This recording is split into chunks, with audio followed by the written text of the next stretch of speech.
fonctionner. Combien de personnes viennent à des réunions, qui redédient leur vie, viennent devant et qui retournent en disant que je vais vivre différemment, je vais être une meilleure personne, mais ça ne fonctionne pas. Aujourd'hui, ça peut être la 38e fois et ce soir, ça va fonctionner parce que vous allez donner votre vie à Christ de la bonne manière. En vous répandant de vos péchés, en ayant la foi en Christ, et le Saint-Esprit viendra surnaturellement vous renouveler et vous donner une nouvelle nature. Et ensuite, le Saint-Esprit produit le fruit de l'Esprit. Combien sont-ils? 9. Mais le fruit de l'Esprit, c'est l'amour, la joie, la paix, la bonté, la bénignité, la fidélité, la douceur, la tempérance. Cela est produit par le Saint-Esprit. Il y a des personnes que vous ne serez pas capables d'aimer normalement. C'est juste pas votre genre. Mais le Saint-Esprit va vous donner la force de pouvoir aimer. C'est quoi la plus grande chose dans le monde? C'est l'amour. La plus grande évidence qui montre que vous connaissez Christ, c'est l'amour. Et vous ne pouvez aimer cette personne. Je sais qu'il y a certaines personnes qui sont difficiles à aimer. Mais le Saint-Esprit peut aimer au travers de vous. Il peut aimer au travers de vous. Ensuite, vous n'avez pas la joie. Souvent, j'ai l'impression que je n'ai pas de joie en moi. Et je m'agenouille et je dis, Seigneur, où est le fruit de l'Esprit qui est la joie dans ma vie? La joie est là, à l'intérieur. C'est une rivière profonde. Peu importe la circonstance, il y a une rivière de joie. Ensuite, nous avons la paix qui surpasse toute intelligence. Cela vient du Saint-Esprit. Peu importe la situation, que le monde s'effondre, j'ai la paix dans mon cœur. Je sais où je vais, je sais où j'étais et je sais où je suis par le Saint-Esprit. Voyez-vous, le Saint-Esprit vient faire cela. Il vient pour magnifier, glorifier et exalter le Fils. Amen. Jean 16, 13 nous dit qu'il ne parlera pas de lui-même. Alléluia. Le Saint-Esprit ne parlera pas de lui-même. En d'autres mots, nous ne devons pas partir ici et là et dire le Saint-Esprit ceci, le Saint-Esprit cela et ignorer Christ. Il est venu pour magnifier le Seigneur Jésus-Christ. Yes. Il est venu pour glorifier Christ. Et le Saint-Esprit prend plaisir lorsque vous glorifiez Christ dans votre vie. Amen. Maintenant, la Bible dit que vous pouvez pécher contre le Saint-Esprit. Vous pouvez le mettre en colère. La Bible dit que vous pouvez attrister le Saint-Esprit. La Bible dit que vous pouvez mentir au Saint-Esprit. La Bible dit que vous pouvez tenter le Saint-Esprit. La Bible dit que vous pouvez résister au Saint-Esprit. Et si vous résistez au Saint-Esprit, il n'y a pas de pardon. Parce que voyez-vous, c'est le Saint-Esprit qui vous attire à Christ. C'est le Saint-Esprit qui vous convainc de votre besoin de Christ. Et si vous continuez de lui résister, votre cœur s'endurcit.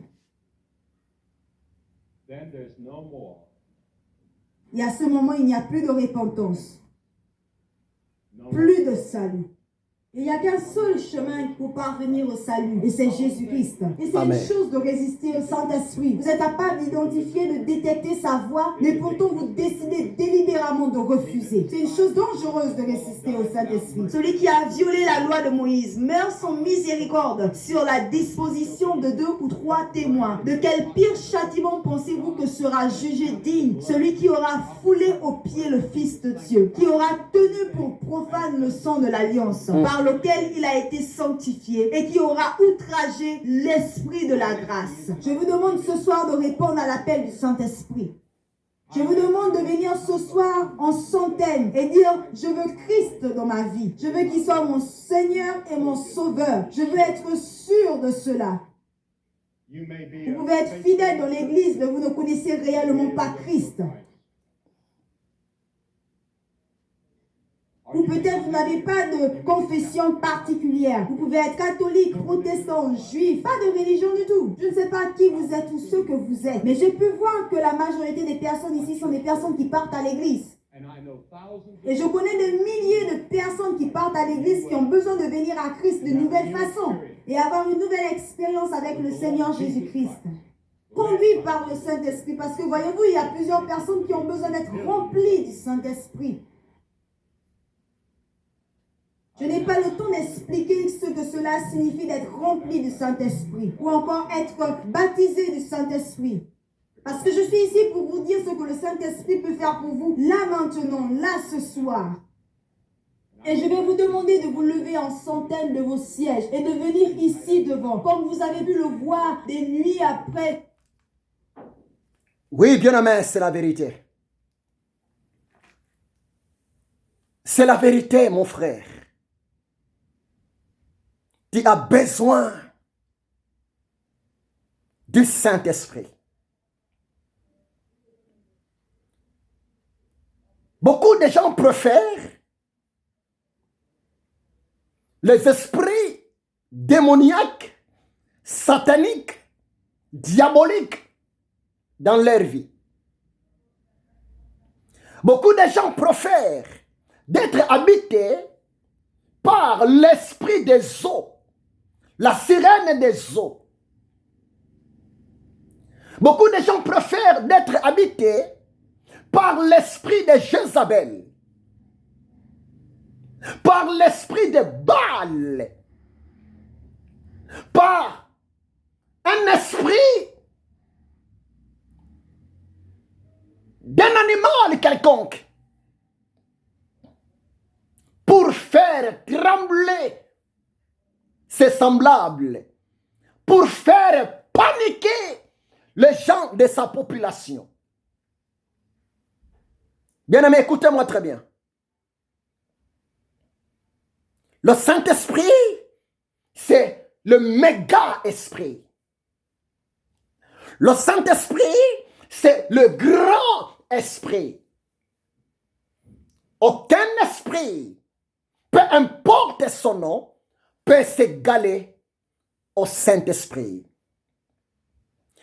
Ni même Lucifer, le diable Satan, c'est un esprit.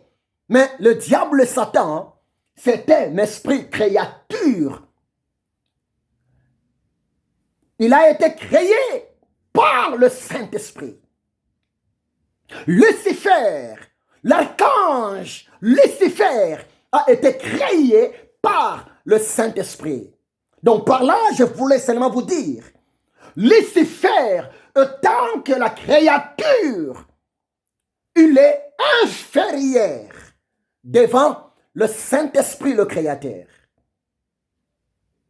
C'est pour cela, mon ami, il est tellement nécessaire pour toi d'être habité, non pas par un esprit créature, mais d'être habité par l'esprit du Créateur, le Saint-Esprit, l'esprit de Jésus-Christ de Nazareth.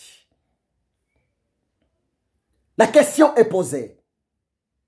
Aimes-tu être habité par le Saint-Esprit? Si oui, la première des choses, tu dois accepter personnellement Jésus-Christ de Nazareth comme Seigneur et Sauveur de ta vie. C'est la plus grande des portes. C'est la plus grande solution. C'est le plus grand moyen pour que le Saint-Esprit entre dans ta vie, habite dans ton cœur. La première des choses, vous devrez confesser, vous devrez accepter, vous devrez reconnaître la seigneurie de Jésus-Christ dans votre vie. Et le Saint-Esprit viendra par après habiter dans votre vie pour glorifier Jésus-Christ de Nazareth. Zacharie 4, verset 6, la parole de Dieu nous dit ceci: ce n'est ni par ta force, ni par ta puissance pour vaincre, pour réussir, mais c'est par l'Esprit de l'Éternel Dieu. Aimez le Saint-Esprit. Acceptez d'être contre conduit par le Saint-Esprit. Et tu seras l'homme le plus heureux. Tu seras la femme la plus heureuse. Soyez bénis. Amen.